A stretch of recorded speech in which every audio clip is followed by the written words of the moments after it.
The year was 218 BC, and winter had settled over northern Italy. Rome, still reeling from the recent defeat at the Battle of Ticinus, faced an uncertain future. Publius Scipio, gravely wounded in the clash, struggled to recover, but his personal battle was only a reflection of the greater crisis looming over Rome. The defeat had cost them not only the battlefield, but also their grip on their Gallic allies. Hannibal, ever the opportunist, seized upon the moment. With the prestige of his victories and the leniency he showed to those who opposed Rome, Gallic tribes began to flock to his banner, further tipping the scales. Hannibal's tactical genius was evident. Having crossed the Alps and already shaken the Roman legions, he managed to replenish his dwindling reserves despite the hardships of his journey.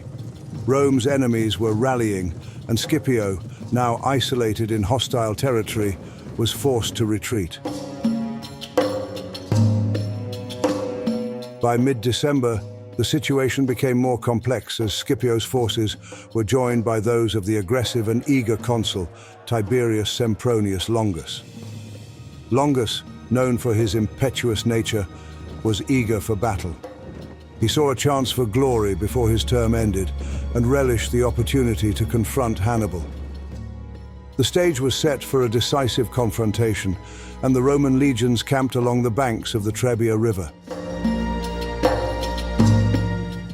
It was on the freezing morning of December 23rd, 218 BC, that the fate of these two great armies was sealed. The Roman camp was thrown into chaos as an unexpected attack from Hannibal's forces sent projectiles crashing down from the darkness. Roman soldiers, roused from their sleep, scrambled to form ranks in the bitter pre-dawn cold, ready to face their Carthaginian foe. Longus, seizing the moment, ordered his 4,000 cavalry to pursue the enemy's Numidian forces, swiftly followed by 6,000 velites. However, Hannibal had no intention of engaging immediately. His Numidian cavalry executed hit-and-run tactics, retreating northward and luring the Romans into pursuit. Meanwhile, Longus's heavy infantry, assembled in 3 great columns, followed at a slower pace.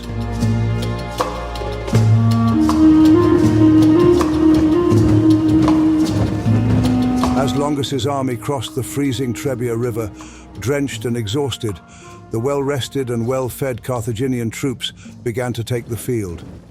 Hannibal positioned his forces roughly a kilometer from the Romans, anticipating their advance. The Roman force, numbering 36,000 infantry and 4,000 cavalry, was a formidable army, heavily reliant on its disciplined infantry. The core of their army, the heavy Roman legionaries, formed the backbone of the center. At the very front stood the velites, lightly armed skirmishers who would initiate the battle with a volley of javelins. Behind them marched the hastati, young and less experienced soldiers, while the central bulk was formed by the more seasoned and better equipped principes. Anchoring the rear were the triarii, Rome's veteran soldiers, hardened by years of warfare and considered the elite of the Republic's legions. On the flanks, the Roman army consisted of Italian allied troops, less professional and disciplined than the legionaries, but still a substantial force. These auxiliaries bolstered the Roman left flank and right flank, adding strength to the overall formation.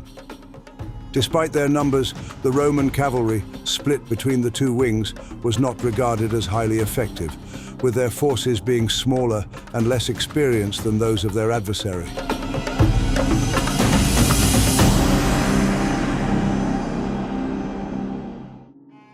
Hannibal, in contrast, had 20,000 infantry, 10,000 cavalry, and between 35 and 50 African war elephants. His army, smaller but more diverse, was a blend of mercenaries, tribal allies, and seasoned veterans from across the Carthaginian Empire. Hannibal deployed his Iberian and Gallic infantry at the center, soldiers who, while lightly armored, were fierce fighters with prior experience against Roman forces. On the left flank, he placed his heavier Libyan and Carthaginian infantry, hardened veterans who had seen many battles, and on the right flank, his Iberian and Spanish infantry, known for their speed and agility.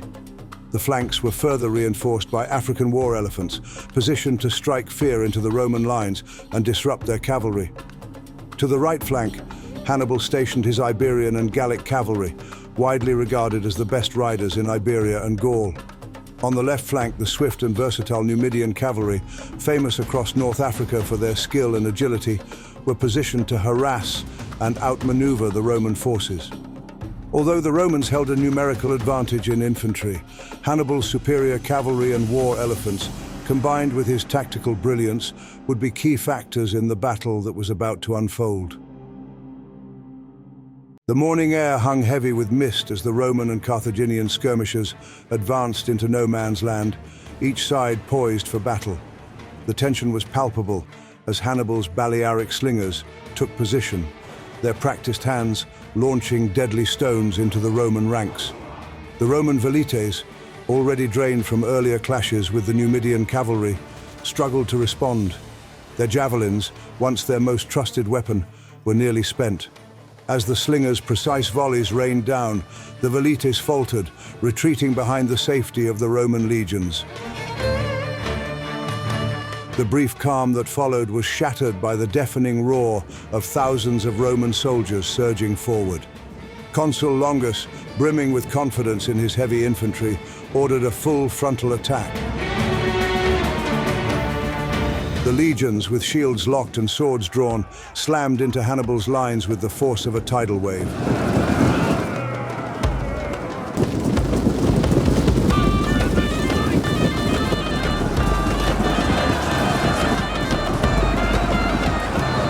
The weight of Rome's well-disciplined legionaries pushed Hannibal's Gallic infantry back. The cries of the wounded and the clash of steel filled the air as the Romans tore through the Gallic ranks, the ground beneath them turning slick with blood.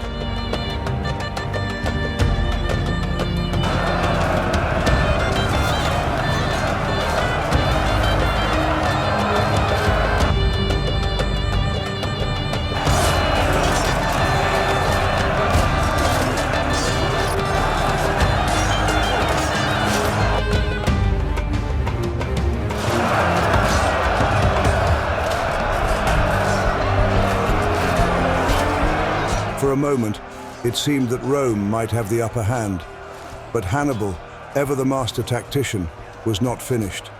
With a sharp command, he unleashed his cavalry.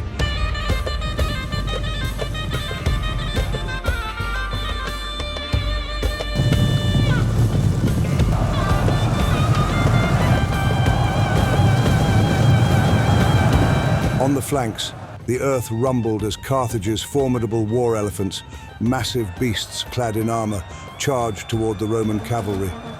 The Roman horses, terrified by the sight and scent of the looming creatures, panicked. Riders struggled to maintain control as the once organized Roman cavalry descended into chaos.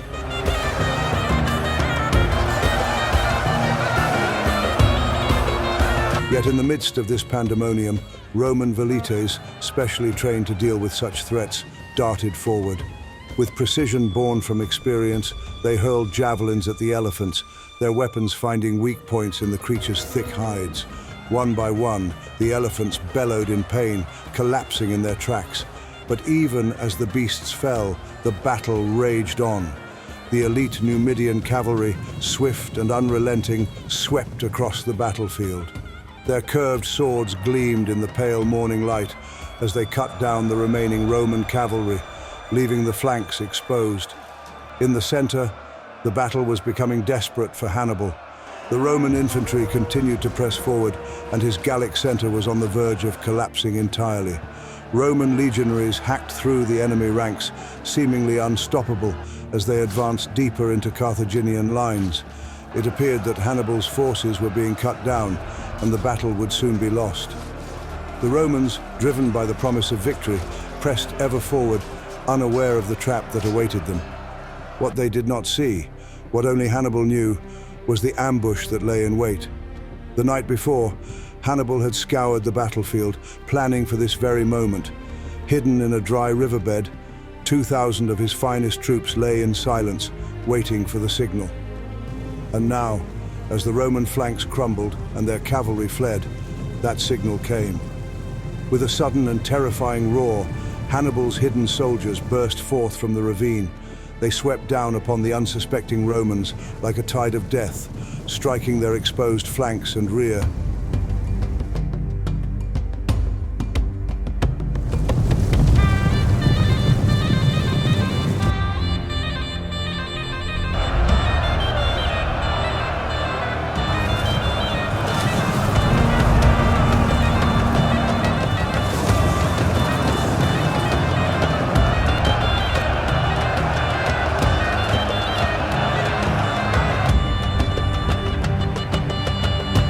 Trapped, surrounded, and with no way to retreat, the Roman forces found themselves in a death grip. Numidian cavalry charged from behind, and Hannibal's infantry from the sides. The once mighty Roman legions, who had been moments away from victory, were now fighting for their very survival. Despite the chaos, the Roman legionaries, disciplined and proud, refused to break. They formed defensive lines, their shields locked as they tried to stem the tide. But the encirclement was complete. Hannibal's forces pressed in from every direction, squeezing the life out of the Roman army. The battlefield was a maelstrom of blood, screams, and the clash of steel.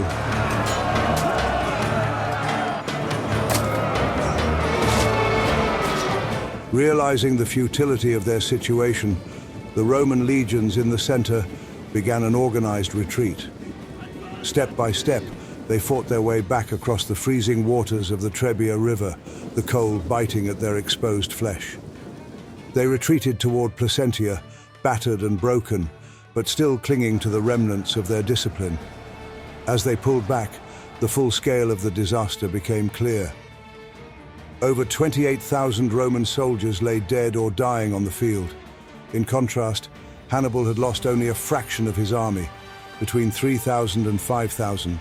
His war elephants, save for a few, had been killed, but the cost had been worth it.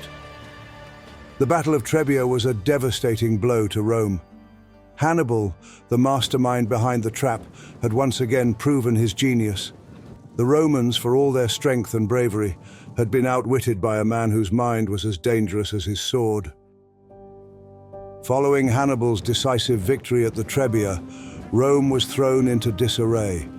Wounded Publius Scipio and Sempronius Longus regrouped at Placentia, preparing for the uncertain future. Panic swept through Rome, but was soon quelled as Sempronius returned to oversee the consular elections. The newly elected consuls, Gnaeus Servilius Geminus and Gaius Flaminius, moved swiftly to reinforce Rome's defenses. They fortified key locations, including Sardinia and Sicily, and assembled two new armies, one stationed at Arretium and the other along the Adriatic coast. Their mission: prevent Hannibal from advancing further into Italy and regain control over the region. As Hannibal's position grew stronger with increased Gallic support, the winter brought its own hardships. The Romans focused on defense and planning their counter-offensive. With the stage set, all eyes turned to the next crucial engagement. Hannibal's audacious strategy would soon face another test at Lake Trasimene.